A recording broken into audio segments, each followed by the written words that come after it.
vida.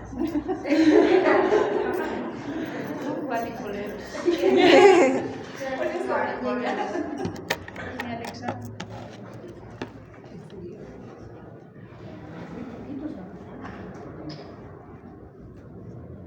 Bueno, hoy vemos en virología la parte de lo que es VIH, SIDA, que es algo muy importante en nuestro contexto. Si se han dado cuenta en las otras enfermedades, hablamos de enfermedades en general. Aquí hagamos algo muy particular, ¿por qué? Porque nosotros tenemos nuestra propia norma y guía nacional en lo que es el programa de enfermedades infecciosas, donde se encuentra formando parte del programa de ITS, VIH y hepatitis virales. Como ustedes saben y manejan el PAI, ¿no es cierto? Tienen que manejar esta normativa nacional de lo que rige el VIH-Sida, al igual que la normativa de lo que es malaria, leishmania y del Programa Nacional de Lucha contra la Tuberculosis, porque son programas y normas nacionales. ¿El motivo debido a qué? De que nosotros nos manejamos con nuestra propia epidemiología y nuestro propio contexto. Entonces tenemos que tener muy claro que nos regimos en esa base. El VIH se descubrió hace mucho tiempo, pero lo interesante ha sido que antes que denominarse VIH fue denominado el SIDA.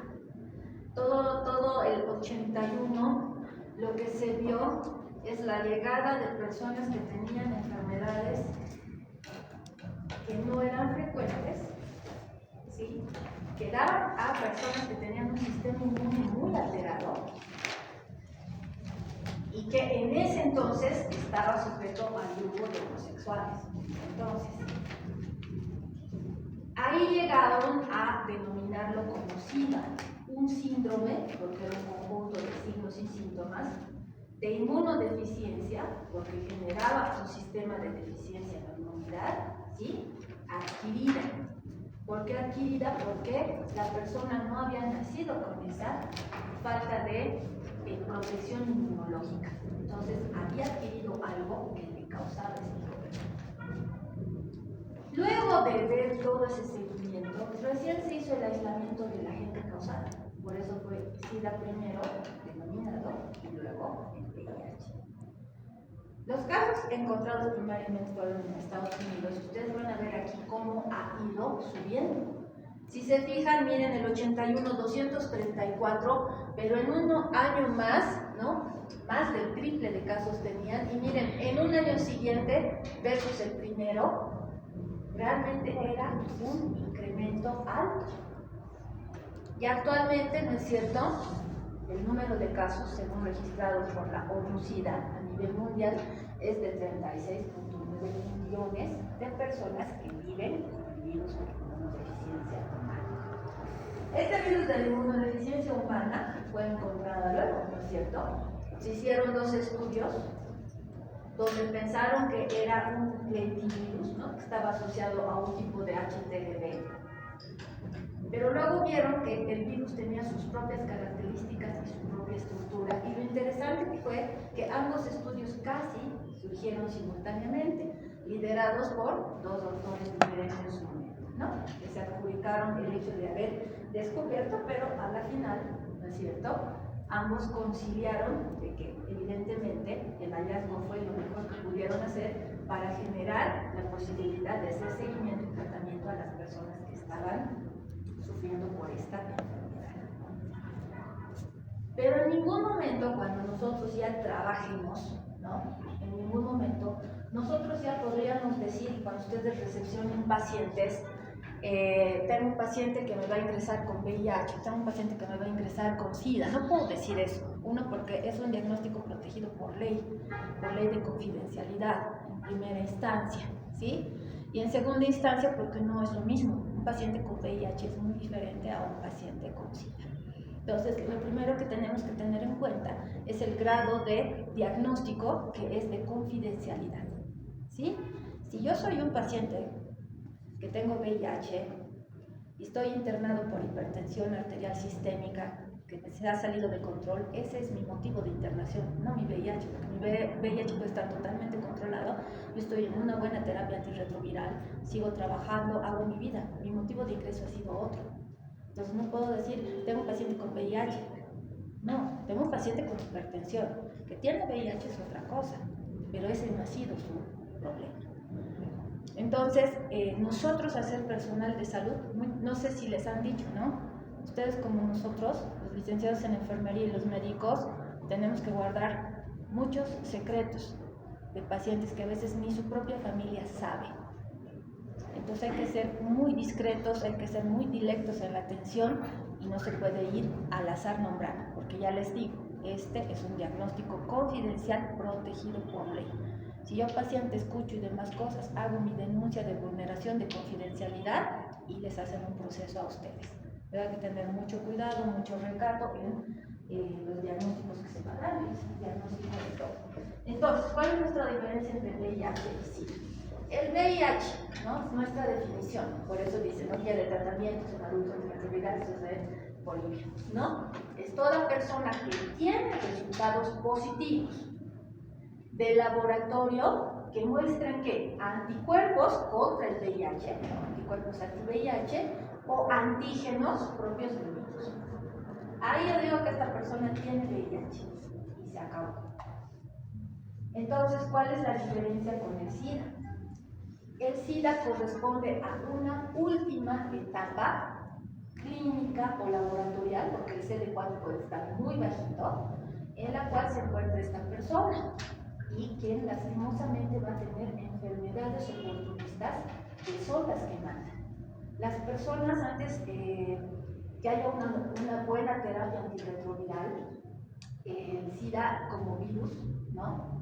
El VIH como virus no mataba a la persona, ¿no? Las enfermedades, las infecciones oportunistas eran las que mataban a la persona, el virus no como tal. Entonces, esa es la gran diferencia. ¿Cuál es el grupo de células inmunitarias que va a estar afectados? Los linfocitos TCD4.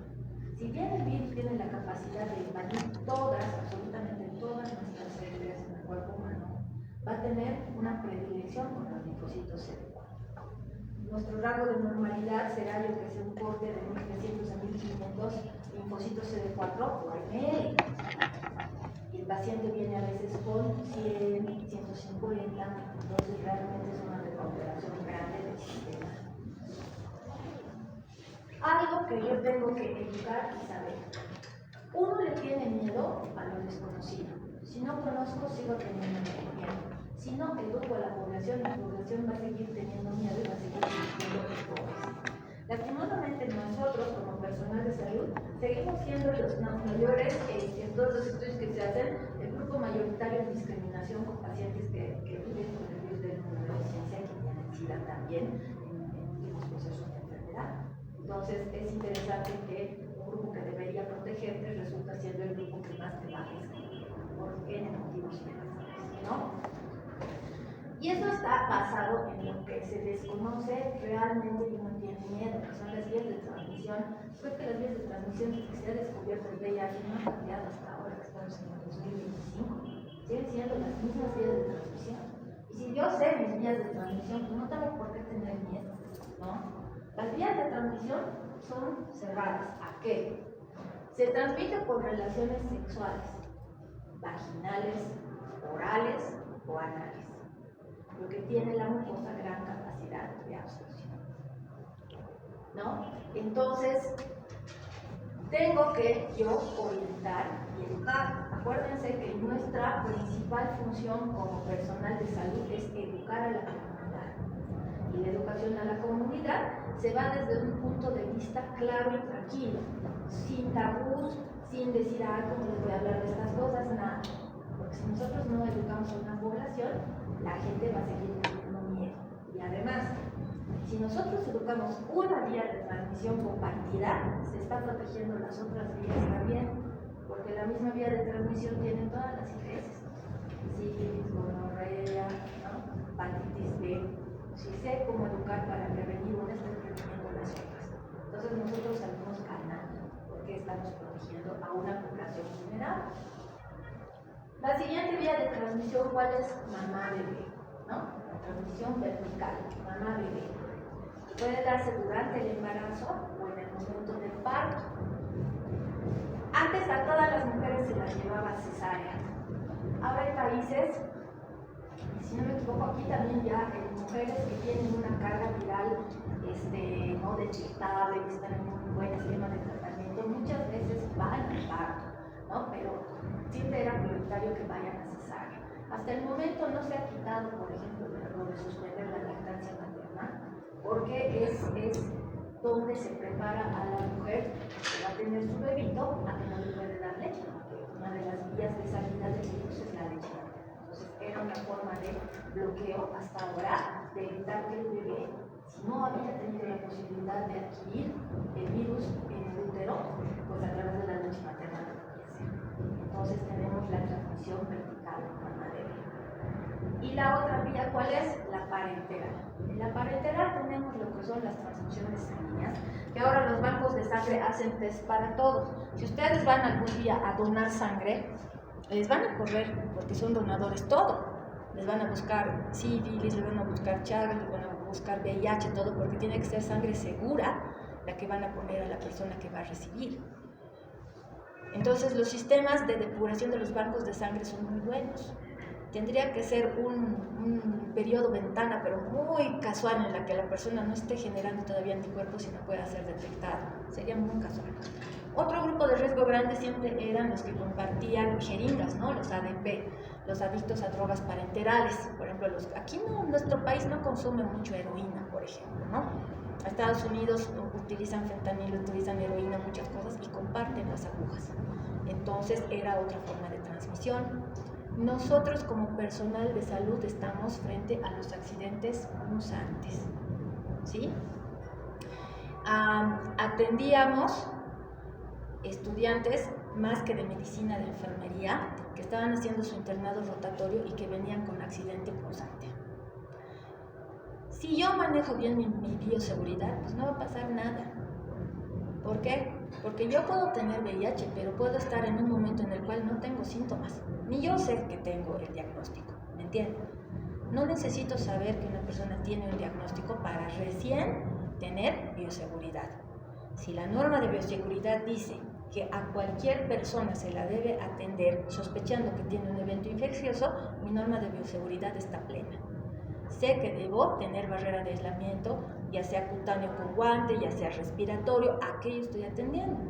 ¿Y saben cuál es el momento más tonto donde todo el mundo viene a consultar el accidente punzocortante? Es lo que no deben hacer: abocar la tapa a la aguja. Es la técnica unimanual, ¿no es cierto? Que se pone a un ladito y con la técnica unimanual se descarta. Al hacer esto es cuando